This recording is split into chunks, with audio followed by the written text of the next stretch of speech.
Hi everyone, welcome back. ഇപ്പോൾ trending ആയി ഓടുന്നത് മരണപ്പെട്ട റിഫ മെഹനുവിൻ്റെ ന്യൂസാണ്. ആ കേസുമായി കൂടുതൽ അടുപ്പമുള്ള ഒരാളാണ് ഖാദർ കരിപ്പൊടി. അദ്ദേഹത്തിൻ്റെ വാക്കുകൾ ഇങ്ങനെ: റിഫയുടെ കുടുംബത്തിൻ്റെ കൂടെ ഇപ്പോഴും കാണുന്ന വ്യക്തിയാണ് താങ്കൾ. റിഫയ്ക്ക് നീതി കിട്ടുന്നതുവരെ കാണുമോ? ഇന്ത്യയിൽ നീതി എന്ന് പറയുന്നത് തമാശയാണ്. നിയമം നീതിയെ മറികടക്കുന്നു എന്നാണ് എനിക്ക് തോന്നിയിട്ടുള്ളത്. ശരിക്കും നിയമത്തിൻ്റെ മുകളിലാണ് നീതി. ആ ഒരു സത്യം ഇവിടുത്തെ ജുഡീഷ്യൽ സിസ്റ്റം മനസ്സിലാക്കാതെ പോകുന്നു എന്നുള്ള ദയനീയമായ സാഹചര്യത്തിലൂടെയാണ് നമ്മൾ കടന്നു പോകുന്നത് എന്നുള്ളതാണ്. എനിക്ക് തോന്നുന്നില്ല കൃത്യമായിട്ടുള്ള ഒരു നീതി റിഫയ്ക്ക് കിട്ടുമോ എന്നുള്ളത്. സംശയമാണ്. റിഫയുടെ മരണത്തിന് കാരണം മെഹനാസ് തന്നെയാണെന്നാണോ? ഞാൻ ക്ലിയർ ആയിട്ട് ഇൻവെസ്റ്റിഗേഷൻ നടത്തിയ കേസാണ് റിഫയുടേത്. ഈ കേസിന് ഒരു പ്രത്യേകതയുണ്ട്. കേരളത്തിൽ ദുബായിൽ നടന്ന ഒരു മരണത്തിൽ FIR ഇടുന്ന ആദ്യത്തെ കേസ് റിഫയുടേതായിരിക്കും. ആ കേസിൻ്റെ പ്രാഥമിക ഘട്ടത്തിൽ പോലീസിന് ആ കേസ് അന്വേഷിക്കേണ്ട. ജില്ലാ മജിസ്ട്രേറ്റിന് ആ കേസിന് ഇമ്പോർട്ടൻ്റ് ഇല്ല. മജിസ്ട്രേറ്റ് പോലും ആ കേസ് കൈവിട്ട കേസാണ്. പക്ഷേ ആ കേസ് ഇവിടെ വരെ എത്തിയിട്ടുള്ളത് അതിൽ ഒളിഞ്ഞിരിക്കുന്ന എന്തോ ഒരു സംഭവമുണ്ട്.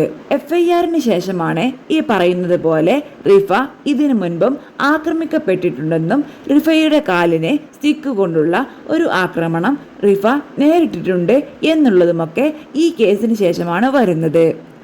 കാലിലെ ആ പരിക്ക് ഒരു വൈദ്യൻ പരിശോധിച്ചിട്ടുണ്ടെന്നും ആ വൈദ്യൻ്റെ മൊഴിയുടെ അടിസ്ഥാനത്തിലാണ് ഈ കേസൊക്കെ മുന്നോട്ട് പോകുന്നത്. എന്തുകൊണ്ടാണ് ഈ കേസിൽ ഇത്ര ദുരൂഹത? ഈ കേസിന്റെ പ്രധാന ദുരൂഹതകളിൽ ഒന്ന്, അന്ന് രാത്രി റിഫ വളരെ ഹാപ്പി ആയിരുന്നു. അന്ന് അവരുടെ ഷോപ്പിലെ സ്റ്റാഫിനൊപ്പം സന്തോഷത്തോടെ ഭക്ഷണം കഴിച്ച് ഇറങ്ങി വന്ന ആളാണ്.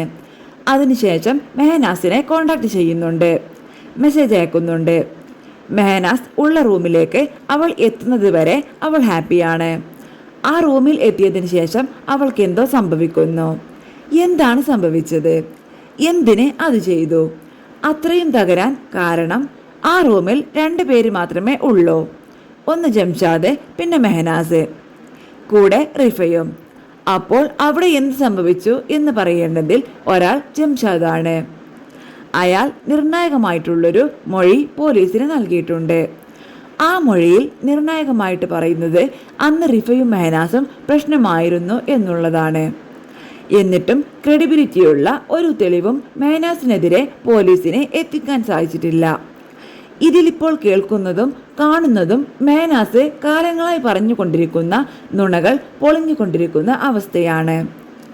സഫയുടെ ഈ ഇൻസിഡന്റിലൂടെ മെഹനാസ് പറഞ്ഞതൊക്കെ നുണയാണെന്ന് ഇപ്പോൾ എല്ലാവർക്കും മനസ്സിലായിട്ടുണ്ടാകും. പക്ഷേ പലരും ശ്രമിച്ചത് എന്നെ മോശക്കാരൻ ആക്കാനാണ്. ഇവിടെ 2 കേസുണ്ട്. റിഫ കല്യാണ സമയത്ത് പ്രായപൂർത്തിയാകാത്ത കുട്ടിയായിരുന്നു. അതിൽ പോക്സോ കേസുണ്ട്. ആ പോക്സോ കേസിൽ ജമാഅത്ത് കമ്മിറ്റി അടക്കം പ്രതിയാണ്. റിഫയുടെ ഉപ്പയും ഉമ്മയും പ്രതിയാണ്. മെഹനാസും അവൻ്റെ ഫാമിലിയും പ്രതിയാണ്. അത് അവരുടെ ആത്മഹത്യയുമായി ബന്ധപ്പെട്ട കേസല്ല. റിഫയുടെ മരണത്തിൽ ആത്മഹത്യാ പ്രേരണത്തിന് പ്രതിയാണ് മെഹനാസ്. അതിന് ഇതുവരെ കുറ്റപത്രം സമർപ്പിച്ചിട്ടില്ല എന്നുള്ളതാണ്. മെയിൻ കാരണം ക്രൈം നടന്നിട്ടുള്ളത് ദുബായിലാണ്. പോലീസിൻ്റെ ഏറ്റവും വലിയ വീഴ്ച എന്ന് പറയുന്നത് ഈ കഴിഞ്ഞ 4 വർഷം കഴിഞ്ഞിട്ടും ദുബായിൽ പോയി അന്വേഷണം നടത്തിയിട്ടില്ല. പക്ഷേ അതിൽ പോലീസ് പറയുന്ന കാര്യം മെഹനാസാണ് റിഫയുടെ മരണത്തിന് കാരണമെന്നുള്ളതാണ്. എവിടെയും മറ്റൊരാളെ സംശയിച്ചിട്ടില്ല. ഒരുപാട് കേസുകൾ ഡീൽ ചെയ്യുന്ന വ്യക്തിയാണ് താമരശ്ശേരി DYSP. എന്തുകൊണ്ടാണ് ഈ കേസ് അന്വേഷിക്കാൻ ദുബായിൽ വരെ പോകാത്തത്?